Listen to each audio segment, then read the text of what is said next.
తిరుపతిలో వైసీపీ వాళ్ళు ఇంకా అనుచిత వ్యాఖ్యలు చేస్తూ ఉంటున్నారు. ఆ రోజా కానీ వాళ్ళు ఇష్టం వచ్చినట్టు మాట్లాడుతున్నారు. మాట్లాడటం అసలు కరెక్టేనా? అలా మాట్లాడతారండి.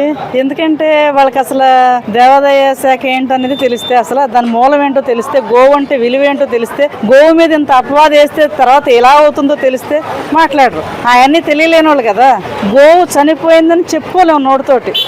అది ఒక దేవుడిగా భావిస్తాం మనం. దానికి ఎంతో ప్రాయశ్చిత్తం చేసుకుంటారు ఏదైనా జరిగితే. అలాంటిది వాళ్ళకి ఏమీ తెలియలేని వాళ్ళు కాబట్టి ఆ గోవు అంటే గోవుకి అర్థమేటో తెలియదు, గుడి అంటే గుడికి అర్థమేటో తెలియదు. ఇంకా అలాంటి మనుషుల కోసం మనం చెప్పుకోవడం అనవసరం. ఆవిడేంటి కలెక్షన్ చేసుకుని ఇంతమందిని తీసుకెళ్లి రోజు ఎంత గడించిందండి? ఆ కోట్లు గడించింది. అందుకని కూర్చోబెట్టాడు దేవుడు. ఆ కోట్లను కూడా కక్కిస్తాడు, కంగారు పడక్కర్లేదు.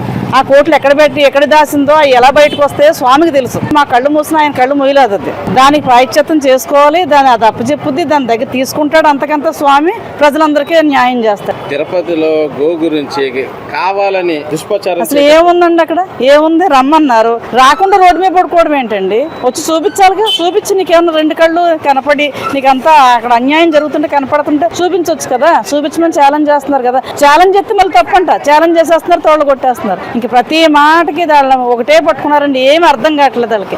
ఏది ఇట్టవలేదు. దేనికో దానికి ఎగేసుకుంటూ వెళ్ళిపోవాలి. ఇది ఒక ఆలోచన అంతే. నవ్వుతారని వాళ్ళకి సిగ్గు, వాళ్ళకి అది ఎప్పుడూ లేదులేండి. అది అంటే ఏంటో అర్థం లేదు.